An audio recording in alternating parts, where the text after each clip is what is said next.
दोस्तों नमस्कार, मेरा नाम प्रशांत है और आप मेरे डिजिटल मंच खुद रंग पर हैं। दोस्तों, उत्तर प्रदेश की सियासत में पिछले कुछ दिनों से मुलायम सिंह यादव की छोटी बहू अपर्णा यादव के पॉलिटिकल करियर को लेकर काफी सवाल उठ रहे हैं। खासकर तब से जब से मैनपुरी उपचुनाव के नतीजे आए और डिंपल यादव ने भारी अंतर से बीजेपी के उम्मीदवार रघुराज सिंह शाक्य को हराया और एक बड़ी जीत दर्ज की। सवाल ये उठ रहे हैं कि अब जब शिवपाल के सपा में आने के बाद यूपी की सियासत का यादव कुनबा एक हो चुका है, या प्रसपा के विलय के बाद जब सपा एक बार फिर से ग्राउंड पर मोटिवेटेड दिख रही है, तो क्या अपर्णा यादव, मुलायम सिंह यादव की छोटी बहू अपर्णा यादव एक बार फिर से सपा में वापसी करेंगी?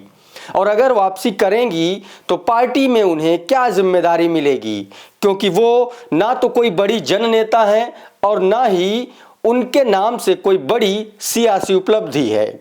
तो सवाल यह भी है कि अपने परिवार की पार्टी को छोड़कर बीजेपी में जाकर अपर्णा यादव को मिला क्या? क्योंकि पिछले साल विधानसभा चुनाव से बिल्कुल पहले 19 जनवरी को अपर्णा यादव ने भारतीय जनता पार्टी की सदस्यता ली थी और तब से लेकर अब तक भाजपा ने उन्हें कुछ नहीं दिया सिवाय रेवड़ी के। किसी भी तरह से उन्हें न तो संगठन में कोई पद मिला है और न ही किसी चुनाव में उनको किसी तरह का कोई मौका दिया गया। सवाल यह भी है कि शिवपाल यादव को अखिलेश यादव क्या जिम्मेदारी देंगे, और सबसे बड़ा सवाल ये कि शिवपाल यादव के बेटे आदित्य को समाजवादी पार्टी क्या देने वाली है, क्योंकि शिवपाल की सबसे बड़ी चिंता उनके बेटे का पॉलिटिकल करियर है, सियासी भविष्य है। आज इन सभी सवालों का जवाब तलाशने की कोशिश इस वीडियो में मैं करूंगा, तो आखिर तक इस वीडियो के साथ बने रहिए। लेकिन उससे पहले अगर आपने हमारा चैनल सब्सक्राइब नहीं किया है तो फौरन कर लीजिए, और अगर आप ये वीडियो फेसबुक पेज पर देख रहे हैं तो हमें फॉलो कर लीजिए। दोस्तों, मुलायम सिंह यादव परिवार की दोनों बहुओं में से एक ने, यानी बड़ी बहू डिंपल ने तो बाजी मार ली, अपने ससुर की सीट पर कब्जा जमा लिया, वो भी दोगुने से ज्यादा अंतर से जीत दर्ज करके। लेकिन इस जीत के साथ ही छोटी बहू के सियासी भविष्य पर प्रश्न चिन्ह उठना शुरू हो गया है। छोटी बहू यानी कि अपर्णा यादव। और यह सवाल सिर्फ समाजवादी पार्टी, भारतीय जनता पार्टी या फिर लोग नहीं उठा रहे हैं। यह सवाल तो शायद अपर्णा यादव के जहन में भी उठ रहे होंगे कि भाजपा में शामिल हुए उन्हें 1 साल होने को है, लेकिन उनको क्या मिला? ना ही बीजेपी के मुख्य संगठन में कोई पद मिला, ना ही भारतीय जनता पार्टी के किसी फ्रंटल में उन्हें कोई जगह मिली, और ना ही किसी चुनाव में बीजेपी ने उन्हें किसी तरह का कोई मौका दिया। पिछले 1 साल से अगर उन्हें कुछ मिला है तो सिर्फ बीजेपी के नेताओं के साथ फोटो खिंचवाने का मौका। अपर्णा यादव के भविष्य को लेकर सवाल इसलिए भी खड़े हो रहे हैं क्योंकि सपा में शिवपाल सिंह यादव की वापसी के बाद चर्चा चल रही है कि अपर्णा यादव की भी सपा में वापसी हो सकती है। जैसे ही ये चर्चा चली, वैसे ही एक और बात सियासी गलियारों में दौड़ी, वो ये कि निकाय चुनाव में अपर्णा यादव को बीजेपी लखनऊ मेयर पद का प्रत्याशी घोषित कर रही है।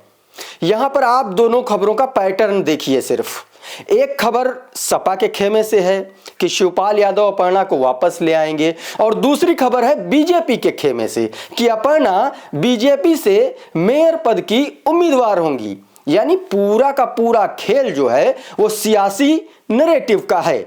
इस खबर में दोस्तों उतनी ही सच्चाई है जितनी इसमें कि बीजेपी अपर्णा यादव को मैनपुरी का लोकसभा उपचुनाव लड़ाने वाली थी।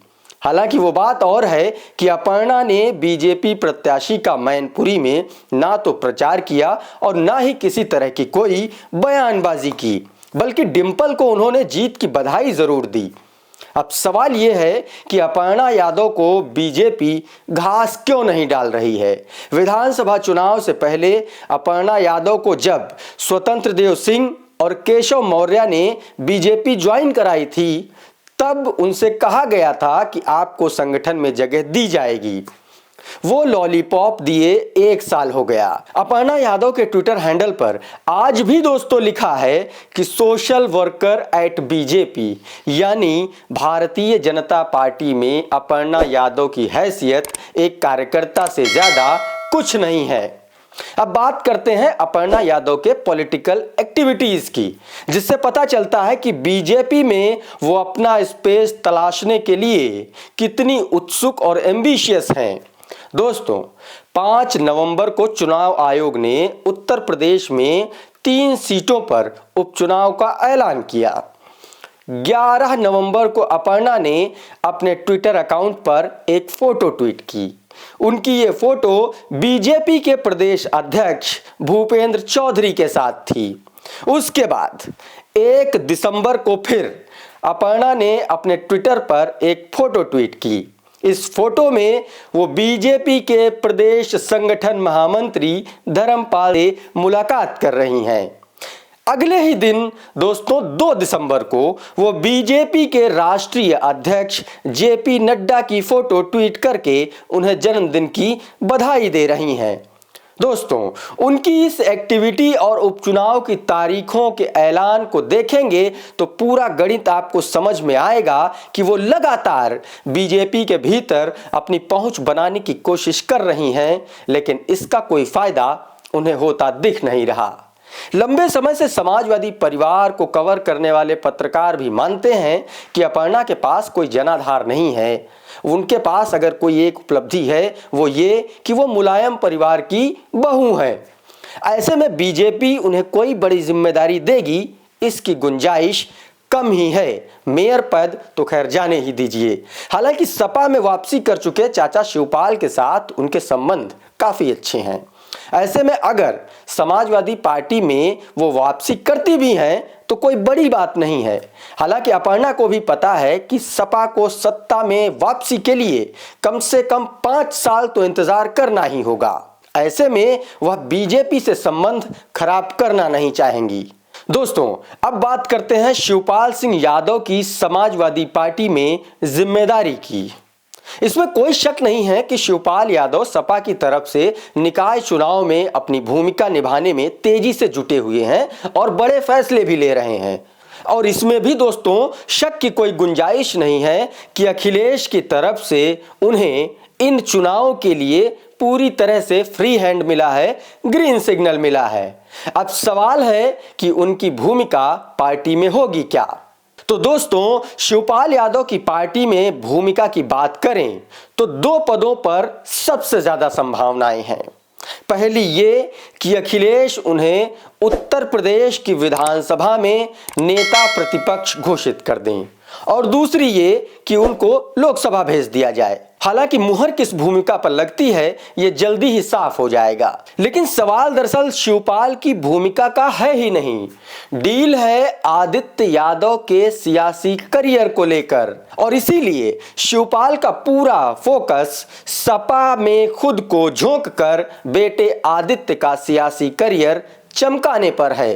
कुल मिलाकर बात यह है कि चाचा शिवपाल के आने के बाद समाजवादी पार्टी में कॉन्फिडेंस तो बढ़ा है, वर्कर्स का मोटिवेशन अच्छा है, लेकिन सवाल यह है कि शिवपाल सिंह यादव समाजवादी पार्टी में मजबूती के साथ आए हैं या मजबूरियों के साथ।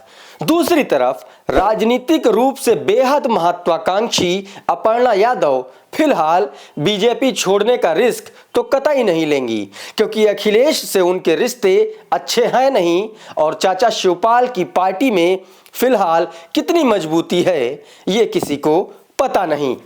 तो दोस्तों, इस वीडियो में फिलहाल इतना ही। अगर ये वीडियो आपको पसंद आया तो इसे लाइक कीजिए, शेयर कीजिए, और अगर आपने हमारा चैनल अभी तक सब्सक्राइब नहीं किया है तो फौरन कर लीजिए। बहुत बहुत धन्यवाद।